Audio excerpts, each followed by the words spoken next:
"You seriously let her in?" someone whispers as the music cuts and every head turns. The ballroom goes quiet, like her presence alone is a disruption. She's the only black woman in the room, and the only one not wearing a name badge with pedigree. A server mistakes her for staff. A socialite chuckles. Did the help forget their tray? She smiles politely, but her eyes track every glance, every snub, every word not meant to be heard. What none of them realize is, this night won't end the way they planned. Before we rewind and uncover what led to this moment and what will explode after it, make sure to like the video, hit subscribe, and tell me where you're watching from in the comments. The evening sun dipped low over the skyline of Manhattan, casting a golden hue over the glass towers that rose like sentinels against the velvet sky.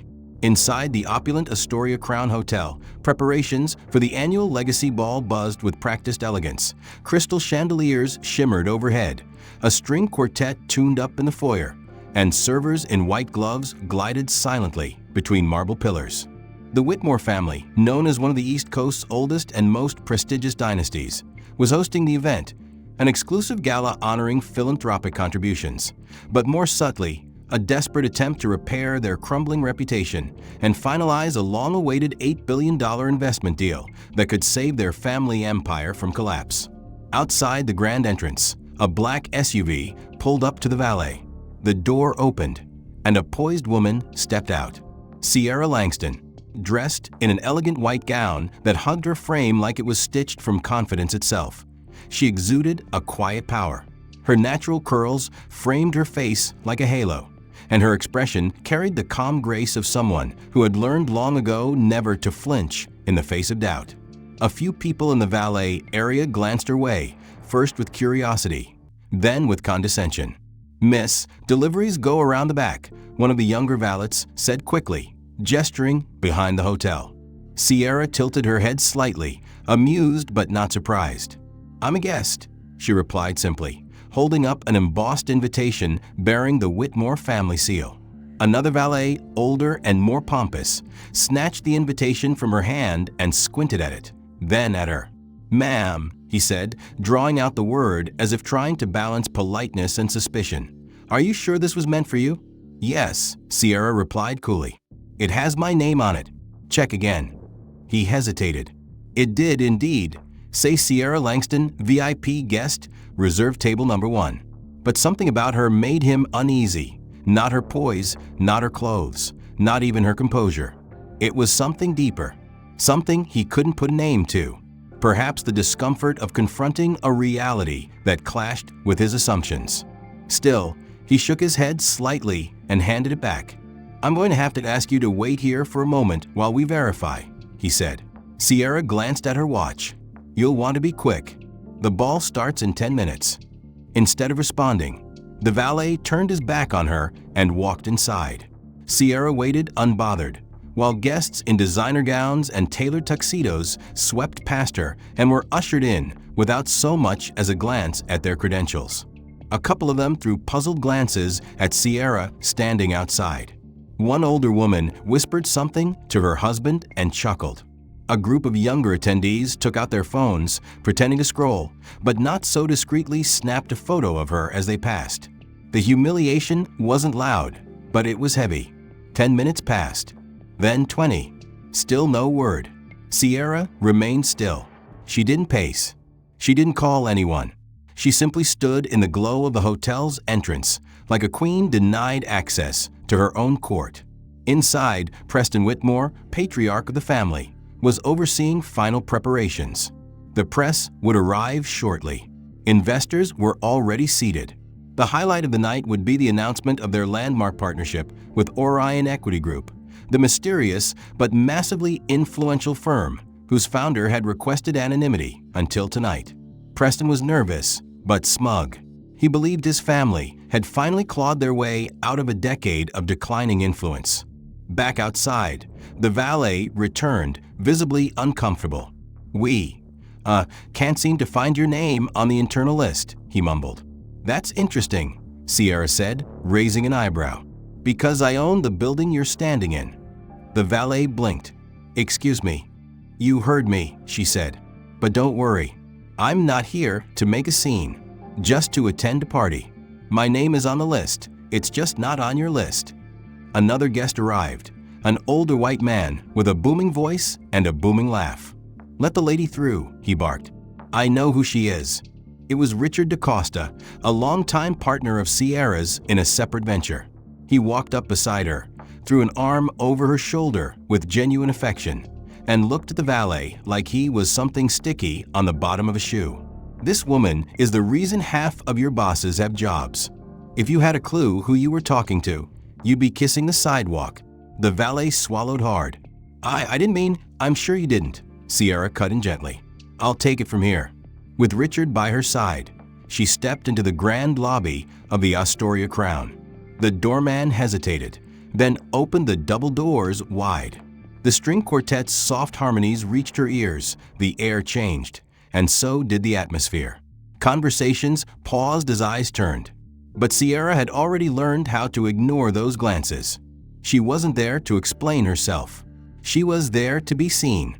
What no one knew, not yet, was that by the end of the night, every person in this room would remember her name. Not for her dress or her skin or her silence, but for the power she held behind every step she took. And tonight, she had only just begun walking. Sierra stepped into the ballroom like a blade of light piercing a chamber of fog. The room, a masterpiece of grandeur with gilded columns and cascading floral installations, had been humming with laughter and the clinking of crystal glasses. But as she crossed the threshold, a subtle shift took place, almost imperceptible at first. Conversations didn't stop, but they paused. The music didn't halt, but the quartet's volume seemed to falter. It was the hush that comes not from silence, but from judgment. Every eye that swept toward Sierra carried a look not of curiosity, but of calculation. She wasn't expected. Not here. Not like this. Her gown shimmered under the chandeliers, and yet the stares she received weren't of admiration. They were loaded, layered with disbelief wrapped in polite smiles, the kind of microaggressions disguised as social civility that Sierra had long since learned to decode. A few guests whispered behind champagne glasses. One woman leaned into her husband's shoulder and muttered something with a tight smirk. Another adjusted her pearl necklace, like Sierra's presence was causing a ripple in the decorum of the evening. Sierra kept walking.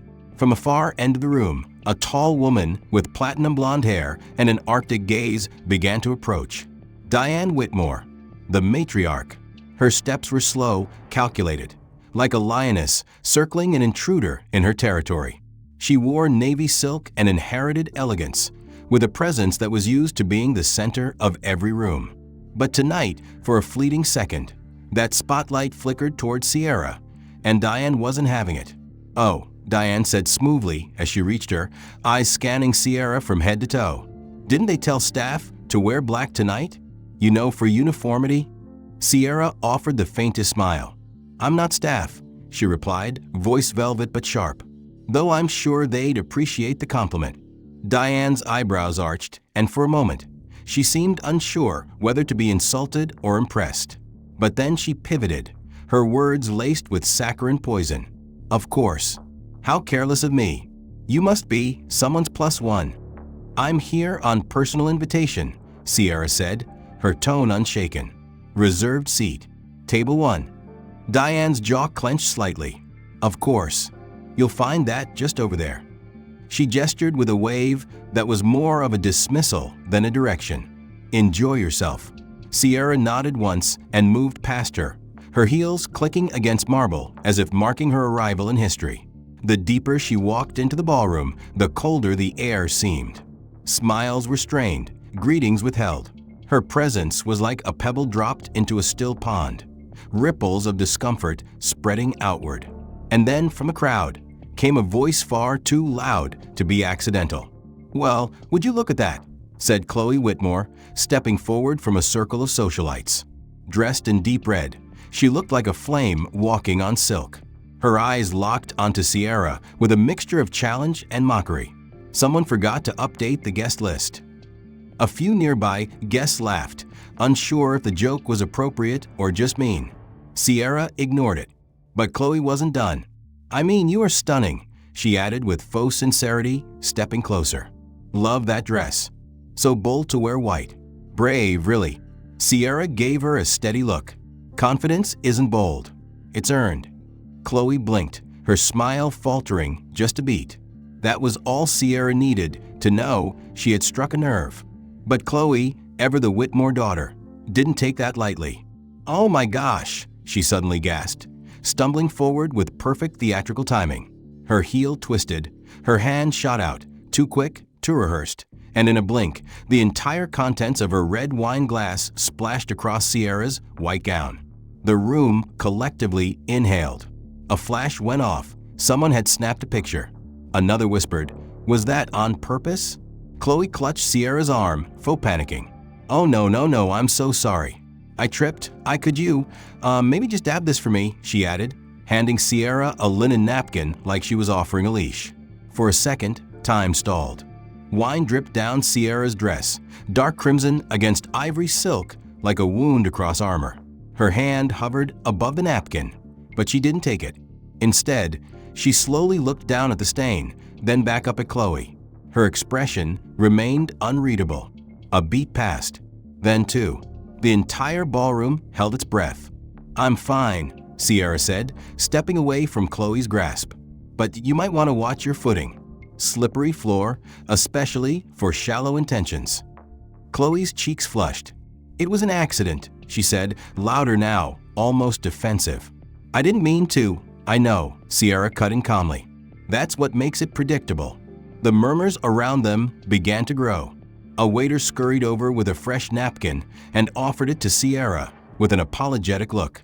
She accepted it this time, dabbing lightly, though the wine was already setting in.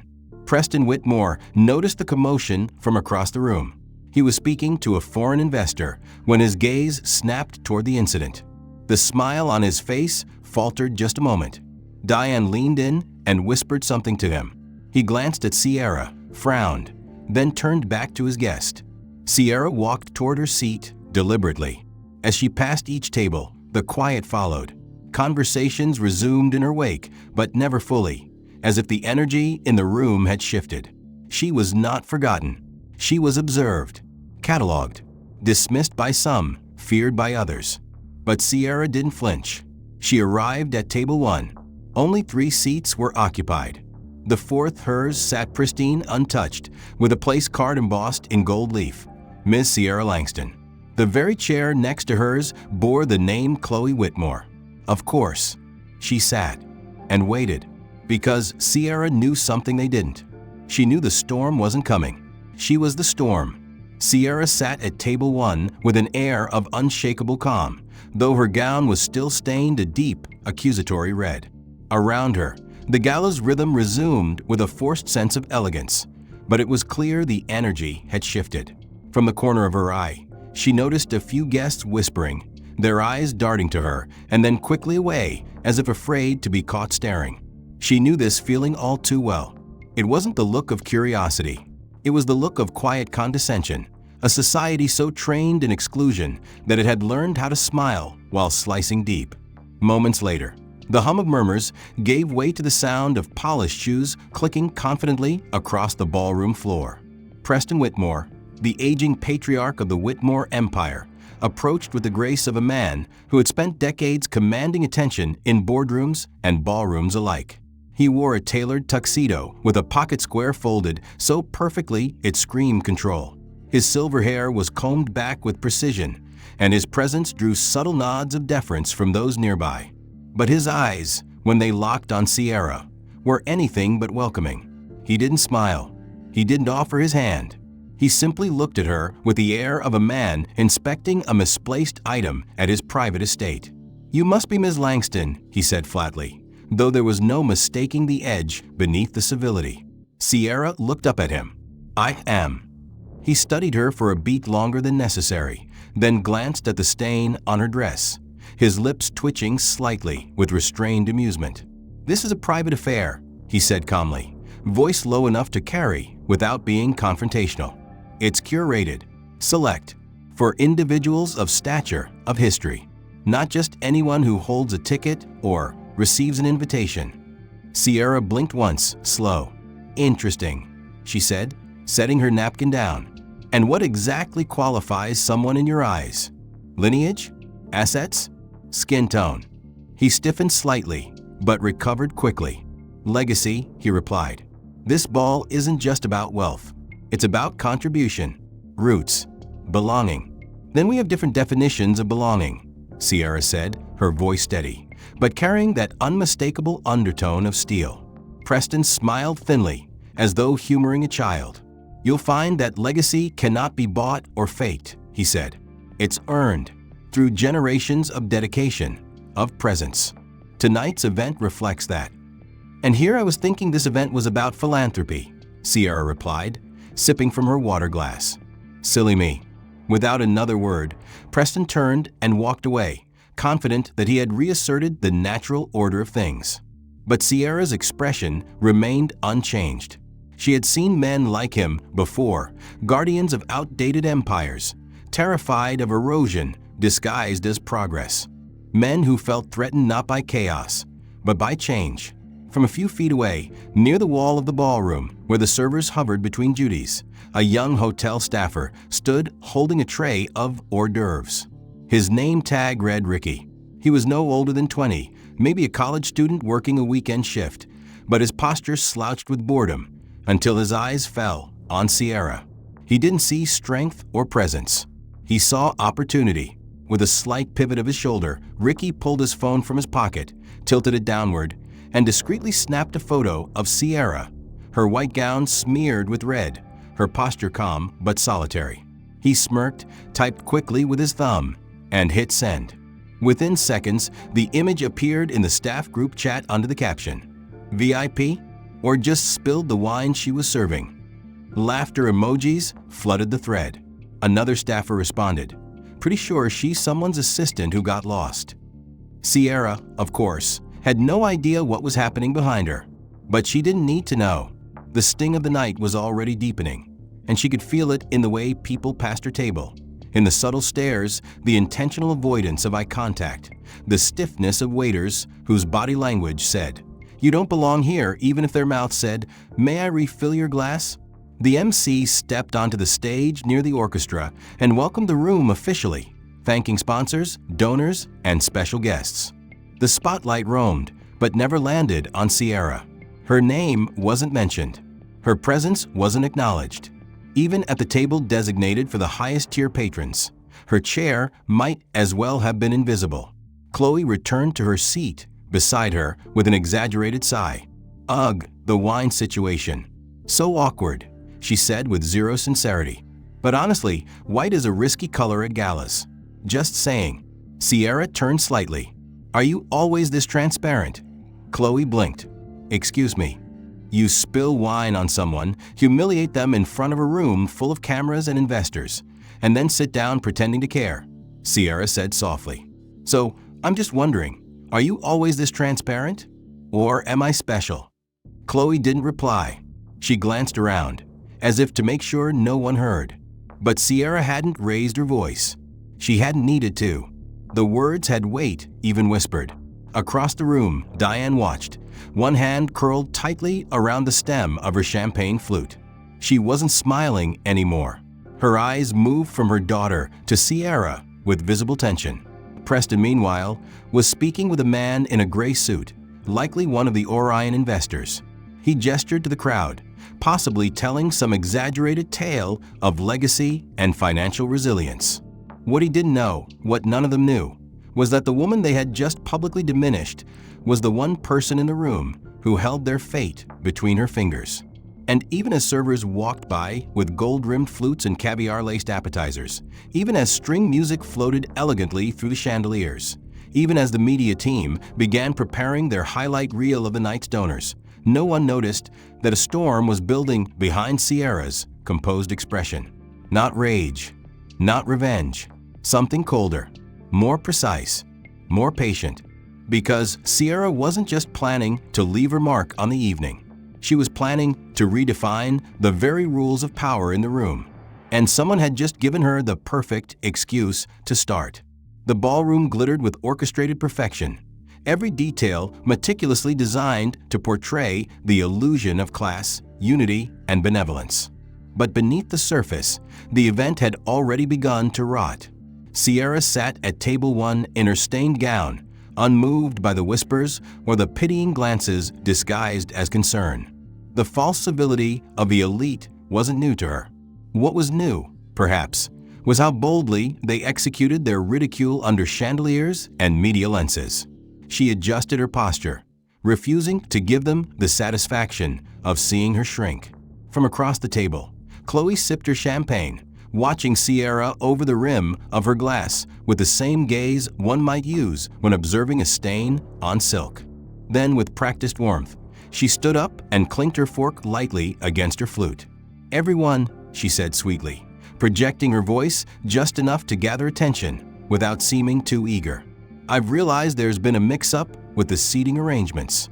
Our special guest, Ms. Langston, wasn't supposed to be seated here at table 1. Murmurs began. Sierra didn't move, didn't flinch, but her eyes narrowed slightly. Chloe continued, "The Whitmore Foundation has prepared a very special table this year, the Honor Circle. It's reserved for select individuals who've made significant contributions to society, a more intimate setting for meaningful conversation." Her eyes sparkled with fake kindness. "Ms. Langston, won't you join me?" It was a masterclass in manipulation. Chloe offered her hand like a gracious hostess extending a lifeline, but Sierra knew better. This wasn't generosity. It was theater. Still, Sierra stood, her dignity intact, and took Chloe's arm, not out of submission, but to let the act play out. She was curious now. Where exactly would this path lead? They walked across the ballroom together, a perfect picture of inclusion for the cameras. Guests turned to watch, some confused, others intrigued. The Honor Circle sounded elite, exclusive. But as they moved deeper into the venue, Sierra began to notice the subtle shift in decor. The grandeur faded, the lighting dimmed, the noise thinned, and finally, Chloe stopped beside a small round table tucked behind a marble partition, positioned neatly between a coat check closet and the doors leading to the women's restroom. The table was half-lit, barely in view of the ballroom, and unmistakably out of the frame of the event's camera crew stationed along the main floor. "Here we are," Chloe said brightly. "Privacy, comfort, and just enough space to reflect." She motioned for Sierra to sit, then turned quickly and walked away before a response could be given. Sierra looked at the table. The placards bore names she didn't recognize. The seats were unoccupied. There was no centerpiece, no champagne, no silver cutlery, just water glasses and a generic tray of cheese cubes. It was the illusion of elevation masking calculated exclusion. She sat, but only because standing would have granted Chloe a victory too soon. As Sierra settled in, the event's MC returned to the stage. A cheerful middle-aged woman with an over-rehearsed smile announced the start of the Gala's Legacy Games, a fundraising tradition in which tables would compete to pledge the highest donations toward the Whitmore Foundation's Youth Scholarship Program. Guests clapped politely as envelopes were passed to each table with small laminated cards listing names of donors. The instructions were simple: select your sponsor and raise the card during the pledge countdown. Sierra's envelope arrived last. A young volunteer, no older than 25, dropped it in front of her with a smirk that he tried and failed to hide. She opened the envelope slowly. Inside, instead of a donor name like Langston Holdings or Sierra Langston, the card read in bold black letters, "Shanika, Clean Lady proud sponsor of Mopworks Foundation." At the bottom, a mock logo of a broomstick wearing a crown was printed in low resolution. Across the ballroom, a few snickers broke out. Someone choked on their wine. Another guest at a nearby table laughed audibly and whispered to their companion, "Well, at least she's sponsoring what she's qualified for." Sierra stared at the card. Then slowly, deliberately, she lifted it for all to see. The room paused, then erupted. Laughter, muffled but uncontrollable, rippled through the elite like wildfire in velvet. Even the MC faltered in her speech, her voice catching slightly before she recovered and awkwardly continued the countdown for pledges. At table 1, Chloe pretended to look confused, then whispered something to her mother, who chuckled and shook her head with mock dismay. "Must have been a typo," Diane muttered, loud enough for those nearby to hear. Sierra, still holding the card, placed it gently back on the table. She didn't tear it. She didn't throw it. She folded it once, crisply, and slipped it into her clutch like a receipt she might want to reference later. As the game continued, she watched as the rest of the tables raised their cards proudly. Names like Davenport Ventures, Kensington Trust, Whitmore Legacy Holdings danced across the room. Each name was met with claps, praise, even applause. The scoreboard projected onto the large screen tallied pledges as cameras panned across select tables, none of which included the dark corner near the restroom where Sierra sat in intentional shadow. Still, she remained still, unmoving, unbothered, at least on the outside. Inside, however, something colder than humiliation was crystallizing. This wasn't just about being excluded. This was about being mocked with intent, strategically, publicly, and by those who had no idea that the game they were playing was about to be rewritten from the top down. Back on stage, the MC announced the winning table. Not surprisingly, Table 1 topped the pledge list, thanks to the Whitmores and their allies throwing lavish numbers around to impress the press and the cameras. Chloe stood and waved graciously, her face lit by a soft spotlight, her smile gleaming with pride and subtle triumph. She glanced once across the ballroom toward the shadows. But Sierra wasn't looking at her. She was watching the screen, reading every name, memorizing every face. Because while the room celebrated its artificial harmony, no one noticed the flicker of something far more powerful rising behind Sierra's eyes, a quiet fire, slow-burning, methodical, and ready for precision. And as she stood from her seat and turned toward the main hall once more, no one stopped her. They didn't see her coming. As Sierra stepped back into the central hall of the Astoria Crown, she didn't return to the table by the restroom, nor did she approach Table 1 again. She walked the outer edge of the ballroom slowly, deliberately, studying the room not with a sense of belonging, but with the gaze of someone reading a battlefield before dawn. The scent of lavender and champagne hung in the air, layered over something much more pungent, ego and desperation, hidden beneath couture and crystal. At the far end of the hall, a tall stage had been erected in front of an LED screen that now shimmered with the Whitmore Foundation's logo. Spotlights rotated toward it as a string quartet shifted into a dramatic crescendo. A hush fell across the room as a new voice took the mic. Diane Whitmore ascended the stairs in her navy evening gown, every sequin a statement of relevance. Her heels clicked with confidence as she reached the podium and let the room breathe in the silence. She scanned the crowd like a reigning monarch surveying her court, but her eyes never touched Sierra. They glided past her as though she were part of the decor. "Good evening, distinguished guests," Diane began, her voice smooth, rehearsed, dripping with elitist elegance. "Tonight is not just a celebration of legacy, but a revival of vision. The Whitmore name has stood for generations as a beacon of integrity, progress, and commitment to the future of American enterprise." The audience applauded lightly, dutifully. Preston stood at Table 1, nodding like a proud general, while Chloe beamed beside him, every bit the heiress reborn. "But as we all know," Diane continued, "even the greatest institutions face storms. And in the face of those storms, what defines us is not how we weather them, but who we choose to weather them with." A more focused round of applause followed that line. Reporters leaned forward. Cameras clicked. The build-up was working. Diane held the pause, then delivered the headline. "It is with great pride that I announce tonight, exclusively here at the Legacy Ball, that the Whitmore family is entering a strategic partnership with one of the most powerful financial entities in the global market. A visionary firm whose values align with our own and whose support will usher in a new golden era for our name." Sierra didn't blink. The screen behind Diane flickered and revealed a graphic. Whitmore Holdings plus Orion Equity Group $8 billion strategic merger. Gasps swept through the room. A few attendees stood and clapped. Others exchanged stunned glances. The name Orion was known in elite finance circles, but it was always cloaked in mystery. Whispers of black-owned capital, quiet takeovers, visionary acquisitions. And yet, no one had ever seen its CEO.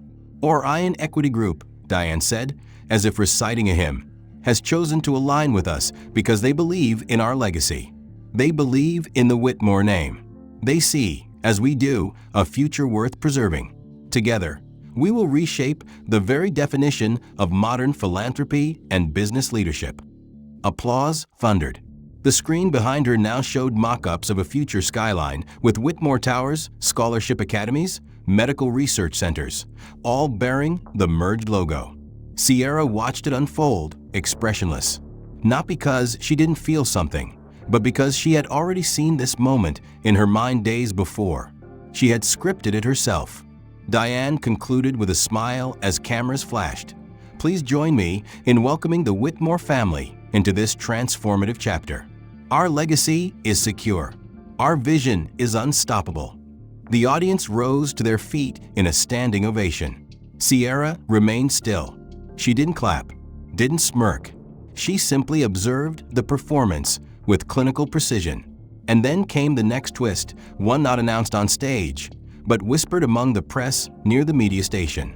Chloe and Preston descended the stage, each taking turns granting short interviews to the attending reporters. Their words were chosen with intent, designed to shape the narrative before the real players could speak.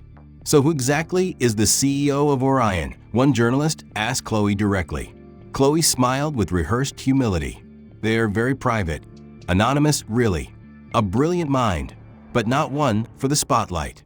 We're told they prefer to let results speak for themselves. Another reporter jumped in. So you haven't met them? Oh, we've met the board, the legal team, the intermediaries, Preston interjected. Very professional, very thorough. But the actual CEO? He shrugged. Let's just say they're like a ghost in high heels, silent, powerful, and invisible. Laughter erupted from the reporters. One even scribbled down the phrase for a potential headline. Preston grinned. I mean, he added, it could be anyone. Some Silicon Valley recluse, some reclusive oil heiress from Dubai, maybe even an AI algorithm. Who knows? Chloe giggled. We'll take whatever they are, as long as the money clears. Cameras captured every second. Microphones hung on every word. But none of them noticed Sierra now standing just a few feet behind the media booth, partially shadowed by a marble column. Her face unreadable, her body still. Only her eyes moved, tracking every lie, every laugh, every headline being shaped without her name. But they would learn. Soon. Very soon. The ballroom was still pulsing with energy after Diane's announcement, with guests networking more aggressively than before, like sharks scenting fresh blood in the water. Investors leaned into conversations, exchanging numbers with newfound urgency. Photographers buzzed around Chloe and Preston like bees circling royalty, catching every calculated pose and exaggerated smile. Sierra, however, remained still, now positioned near the far wall beneath one of the ornate chandeliers. The shadows offered just enough cover to watch unnoticed, yet not so much that she vanished. She wasn't hiding. She was choosing her moment. As the cameras shifted focus to the media panel stationed beside the ballroom's press corridor, Sierra took a step closer, as if casually inspecting the art on the wall. A man in a tailored gray blazer noticed her, Jared Winters, a senior event correspondent for Metro Business Live. His credentials swung from his lanyard as he approached with what he believed was a charming smile. "Excuse me," he said, adjusting his cufflinks and clearly trying to make the approach look casual. "You're the woman who sat at the honor circle table earlier, right?" Sierra gave a slight nod. "I am." "I thought so," he said with a chuckle, looking over his shoulder before lowering his voice. "Look, I just wanted to say you handled that wine spill like a champ. Grace under fire. Not everyone could stay that composed in, well, you know, those shoes." Sierra didn't respond. She simply waited. Jared cleared his throat, then leaned in as if sharing a secret. "Off the record, there's a lot of buzz about you tonight. The kind that opens doors, you know? You have presence, mystery. It's got potential. Not saying this is a dig, but have you considered doing more supportive work? Like working with a brand family, helping shape their message?" Her brow arched slightly. A brand family? Yeah, like the Whitmores, he said. His voice smooth like a used car salesman trying to sound like a consultant. They're clearly rising again. You're already in their orbit. If you pitched yourself as a strategic media consultant, maybe even a junior PR lead for Chloe, someone who could help modernize their image, it'd be a smart career move. You'd stay in the room, just on the right side of the rope. Sierra let out a single soft laugh, the kind that wasn't humor but clarity. So you're suggesting I become their assistant? No, he said quickly, flustered. I mean, not just that. Think of it as positioning. Laddering up. There's no shame in riding the right wave. Her gaze sharpened. I don't ride waves. I own the tide. Jared blinked, clearly thrown, and gave a stiff laugh. Right, of course. Just a thought. Anyway, best of luck. He walked off before she could say another word, disappearing into a crowd of influencers and corporate execs. Sierra's fingers tightened slightly around the clutch in her hand, but her expression never wavered. If anything, it became calmer, colder. Just a few feet away, Chloe stood near the main fountain beneath a cascade of hanging orchids. She held her phone at a high angle, live streaming to thousands of followers, her voice syrupy and false. Hey guys, Chloe cooed into the camera, tilting her head in mock innocence. So tonight's been wild. Legacy Ball 2025, like the event of the season. Major announcements. Major deals. Major weirdness. She giggled, glancing sideways, knowing full well she had an audience watching from all angles. Okay, so like, you know that girl from earlier? The one in the white dress who got wine-bombed? Totally tragic, right? I mean, who wears white when you're not the bride? Someone behind the camera, probably one of her friends, snorted off-screen. But wait, get this, Chloe continued, eyes wide with mock shock. She's apparently some kinda self-made mogul or whatever. Says she's a CEO, but nobody's ever heard of her. Like, if you're really a CEO, shouldn't there be Google results? Press releases? Private jets? I swear, she walked in like she owned the place, and then just sat next to the restroom like it was the VIP lounge. The comments on her live stream exploded. At Blair Lux 88, dead she prob thrifted that dress at Money Maven Q. She trying so hard to look rich it's embarrassing. At Trust Fund Tim. Honor Circle? More like discount table, Chloe smirked as she read the replies. Y'all are savage, she said. But FR, it's giving social climber energy. Like, B-list wannabe trying to sneak into the A-list through the service entrance. Laughter bubbled up from those around her. Someone passed her another glass of rose. She took a sip, then spun the camera around briefly to show off the venue again, making sure to avoid panning toward Sierra's direction. Sierra, meanwhile, had heard every word, not because she was watching the stream, but because humiliation that public doesn't stay digital for long. A nearby guest had been watching it on their phone, volume low but not off, and the audio carried enough for Sierra to catch the words, B-list wannabe, service in trance, CEO no one's heard of. And still, she didn't move, didn't look down, didn't walk out. She simply closed her eyes for one long, measured breath.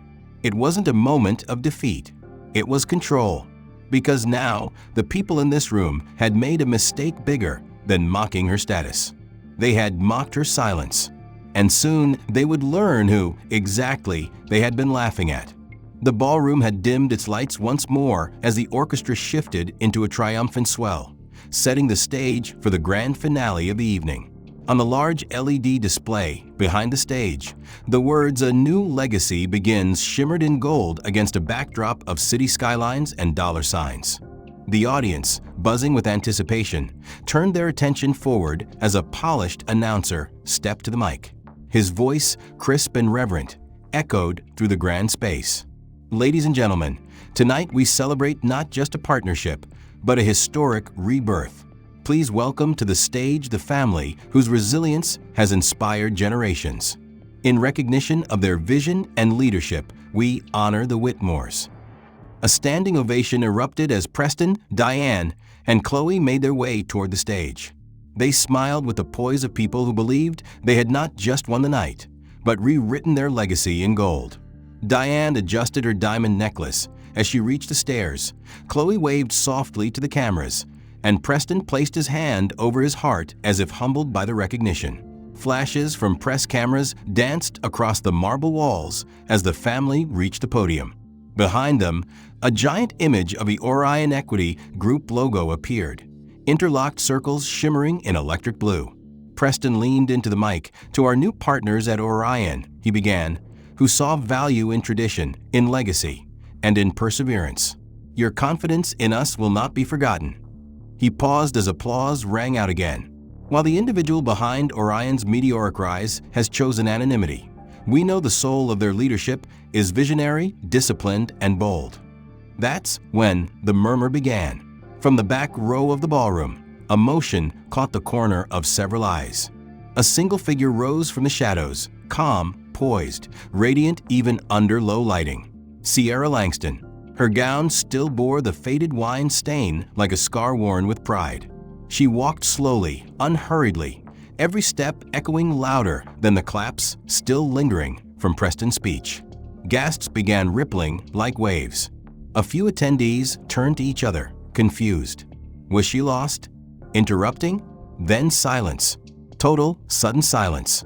Sierra reached the foot of the stage. She didn't climb yet. She simply stood there, facing the Whitmores, as dozens of cameras instinctively pivoted toward her. Chloe's expression shifted first, from confusion to irritation, then to fear. Preston's face contorted with disbelief, and Diane, always composed, visibly stiffened. Sierra raised a hand gently to the announcer, who instinctively stepped back and offered her the microphone. But she didn't take it. Instead, she pulled out her phone.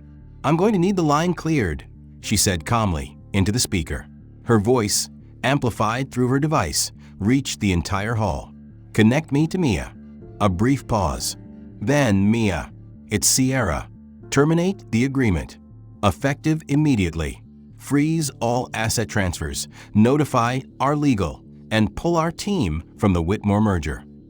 A collective intake of breath echoed around the room. Even the string quartet stopped playing. Preston took one half-step forward, his voice dry. "Excuse me, I don't think you do," Sierra said, locking eyes with him for the first time. "You just didn't expect this." Turning slowly to face the crowd now fully tuned in, she allowed a brief silence before speaking, her voice calm but commanding. "Ladies and gentlemen," she said clearly, "I am Sierra Langston, CEO and founder of Orion Equity Group, the ghost in heels you joked about, the one you said was invisible." The room held its breath. "And tonight," she continued, "was never about partnership. It was about observation. We entered this negotiation quietly, respectfully, trusting in your family's reputation. We believed in your narrative, in your legacy." Her voice grew stronger, unwavering. "But what I witnessed tonight wasn't legacy, it was entitlement, disrespect, prejudice, veiled in champagne smiles and couture cruelty. I watched your staff humiliate me, your guests degrade me, your daughter livestream my mockery, and your patriarch, Mr. Whitmore, dismiss me publicly as someone unworthy of presence." Whispers darted through the room like sparks about to ignite wildfire. "I said nothing until now, because I needed the world to see what real power looks like when it's tested by ignorance." She raised her phone again. "Mia, confirm the cancellation." The reply was audible on speaker. "Confirmed. $8 billion acquisition terminated. All pending negotiations dissolved. Statement going out to press in 5. Gasps again. Flashes exploded from every angle.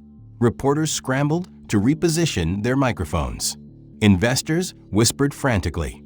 Some of the more opportunistic sponsors began to quietly slide toward Sierra's side of the room. Preston was pale now, his voice trembling as he reached for the mic. "This is outrageous," he said, the mask cracking. "This is a mistake. You're making a mistake." Sierra tilted her head. "No, Preston, you made the mistake when you chose to underestimate the one person in this room who had the power to determine your future." She stepped closer to the podium now. "I don't invest in arrogance. I don't empower prejudice. And I will never attach my name to a family that confuses wealth with worth." Diane's jaw was clenched so tightly it looked painful. Chloe was frozen, her phone still in her hand, Live stream now cut, the comments pouring in like acid, most of them turning on her. Sierra looked across the room, making eye contact with faces that had once looked through her. "There's a new legacy being written tonight," she said quietly, "but it won't bear the Whitmore name." And then she stepped onto the stage, past the family who had spent the entire night trying to erase her presence, now forced to stand in the shadows of her truth. The room hadn't moved. It had frozen, like an opulent painting painted in fear, shame, and disbelief. Sierra stood on stage now, not as a guest, not as an ornament to some imagined social ladder, but as the architect of the entire evening's most powerful moment. And yet, her work wasn't finished. Not even close.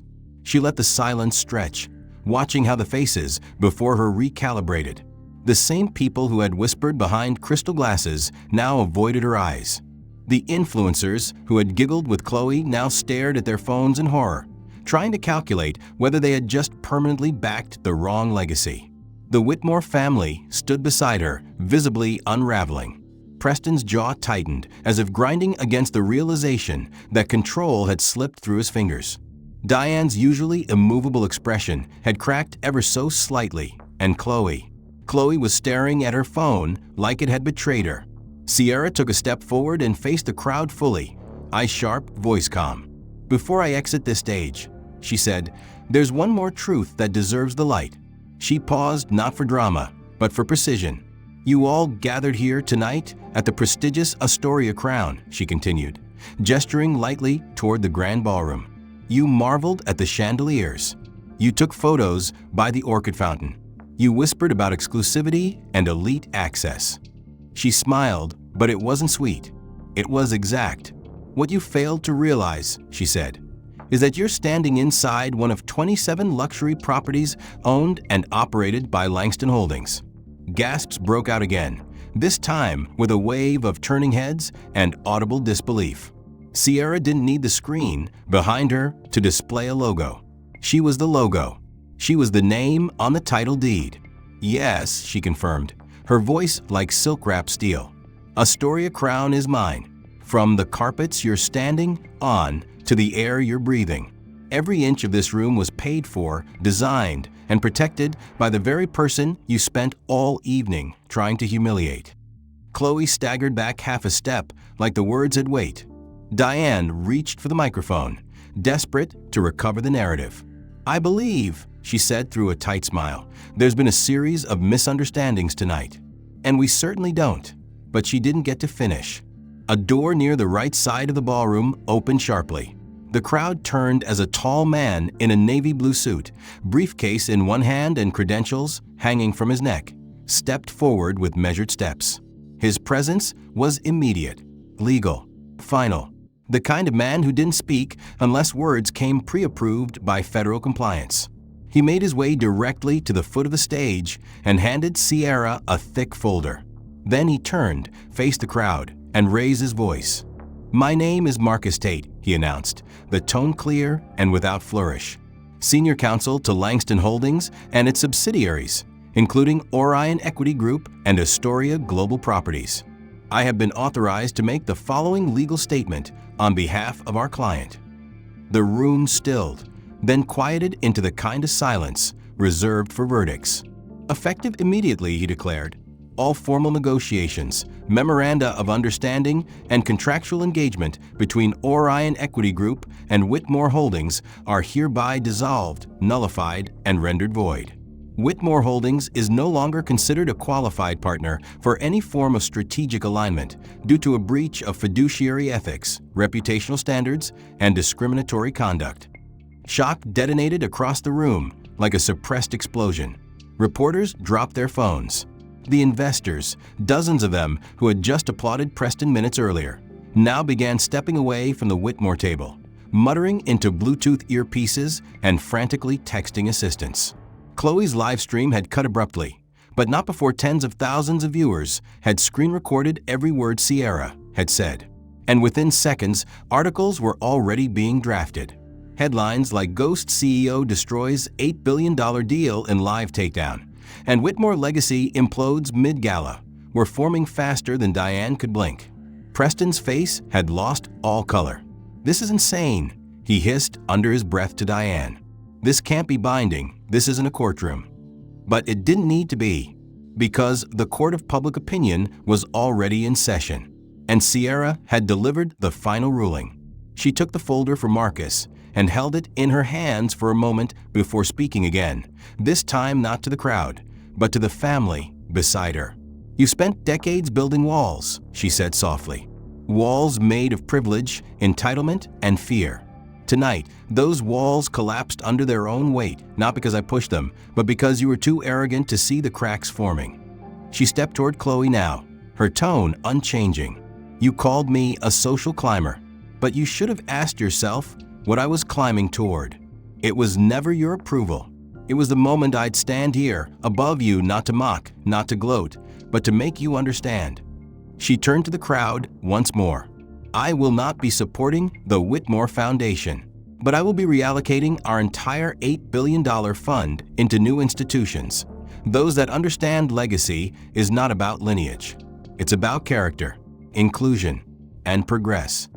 A thunderous wave of applause erupted, not from the elite, but from staff, young entrepreneurs, journalists, and junior guests who had watched everything unfold. Real clapping, raw respect. Sierra handed the mic back to the announcer, whose mouth was slightly agape but quickly snapped into gear. But before stepping down, she added one final line. "Oh, and to the staff, effective tomorrow, Astoria Crown will be under new management. One where dignity isn't reserved for name tags."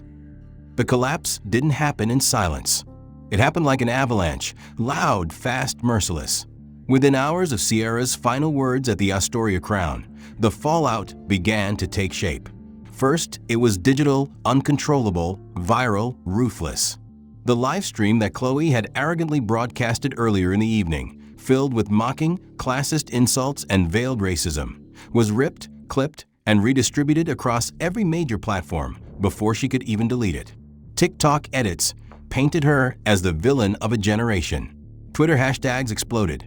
Hashtag Shanika no more. Hashtag See Your Revenge. Hashtag Legacy Exposed.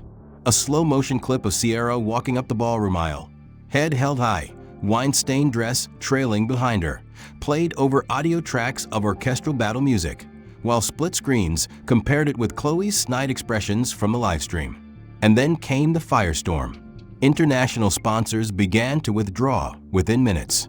Brands that had once cozied up to the Whitmores for luxury endorsements now issued bland but strategic statements of zero tolerance for discriminatory values. The Whitmore Foundation's official Instagram was flooded with over 2 million comments in less than 24 hours. Their PR team disabled comments, then turned off the page. But it was too late. News anchors from New York to Singapore began reporting on the scandal as if it were a geopolitical event. $8 billion deal crumbles at Legacy Ball amidst racial controversy. One headline screamed, "The Fall of the Whitmores. When Legacy turns rotten," another read. One financial outlet ran the brutal front-page banner, "Entitlement isn't equity. The empire that humiliated its own investor." And the markets reacted. By 11 a.m. the next morning, Whitmore Holdings stock had dropped by 67%. By 3 p.m., it was trading at 72 cents per share, down from $94 just days earlier. The company's phones rang nonstop, but there were no buyers left on the line. Banks severed credit lines. Analysts who once praised the company's ironclad legacy now rebranded it as a case study in elite hubris. Investors filed breach of trust class actions. A Fortune 500 acquisition that had been 3 days from closing was withdrawn instantly with a single clause: change in public image. But the public image wasn't just tarnished. It was obliterated. Preston received the first formal blow by the end of the week. The National Financial Advisory Board, where he had held a vice chair seat for over 15 years, voted unanimously to remove him. The letter arrived with sterile precision. In light of recent conduct and reputational collapse, Mr. Whitmore no longer fulfills the ethical and fiduciary standards required to represent the interests of a United States economy on a global stage. He didn't respond publicly. He couldn't. The reporters were camped outside his home, his office, even the country club he once chaired. His phone was no longer a symbol of power. It was a liability. Chloe's collapse was faster. The university she had proudly flaunted on every social profile, New England's most elite Ivy-tier institution, sent a statement through her academic portal. It read, "Due to violations of community values and conduct unbecoming of a university ambassador, your full tuition merit scholarship has been revoked, effective immediately.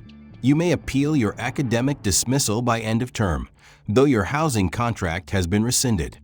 The email arrived just as she was attempting to post an apology video, something choreographed and tearful. But the comment section had already turned. No one believed her remorse. No one cared that her tears now were real. Brands dropped her. Her modeling agency unfollowed her. Former influencer friends ghosted her. She trended under the hashtag privileged and canceled. And Diane, the matriarch, the face of timeless elegance, lost her final foothold by the weekend. The Global Women's Philanthropy Summit, an elite network she had co-founded and chaired for over a decade, issued a cold, direct press release. Effective immediately, Mrs. Diane Whitmore is permanently removed from all board positions, event planning roles, and beneficiary committees. The summit denounces any form of elitism and discrimination that undermines the dignity of others. It was not just removal, it was exile. But perhaps the harshest part wasn't the professional death. It was the social implosion. The people they once dined with, the circles they once dictated. The Whitmores had become radioactive. Invitations stopped. Allies vanished. Country clubs returned their donations. Even the press, who had once glamorized them, now scavenged their story for scraps of disgrace. And it wasn't just gossip. It was justice. Because now the entire world knew exactly what legacy looked like when it stood on a throne of arrogance. Meanwhile, Sierra remained almost entirely silent, aside from one statement issued through her legal team, confirming the termination of the deal and her commitment to investing the $8 billion into ethical, inclusive ventures. She gave no interviews. She didn't post. She didn't tweet. She didn't need to. The narrative didn't belong to the Whitmores anymore. And it didn't even belong to her. It belonged to the truth. And that truth was now louder than every chandelier in the ballroom that had once tried to mute her. The story didn't end with ruin. It evolved into something else. Months passed since the implosion of the Whitmore legacy, and in that time, the world didn't just forget the scandal, it remembered it in layers. But more importantly, it watched what came next. Not every redemption arc is believable. Most feel forced, PR-driven, or insincere. But what unfolded in the aftermath of Sierra's takedown wasn't a crafted campaign. It was a quiet reckoning.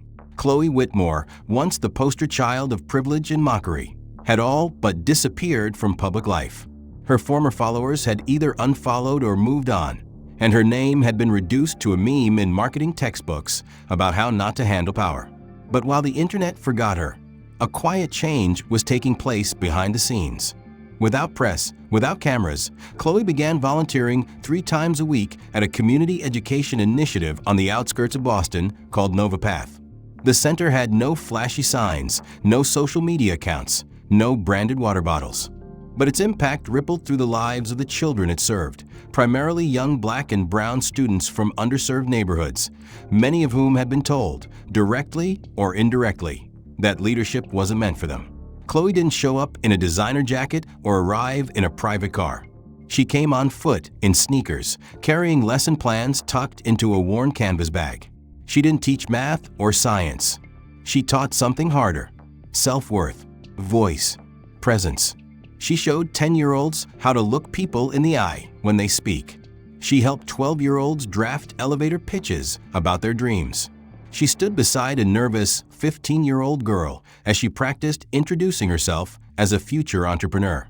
And Chloe didn't just read from scripts. She told her own story, not the sanitized version, but the truth.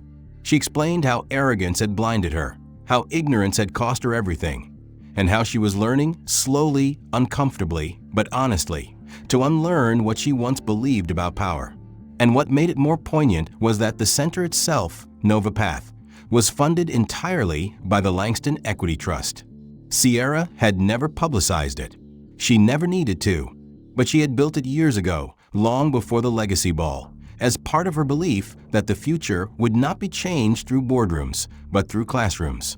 And now, the daughter of the woman who once mocked Sierra for wearing white to a gala stood under Sierra's roof, holding the mic for kids who had never been handed one.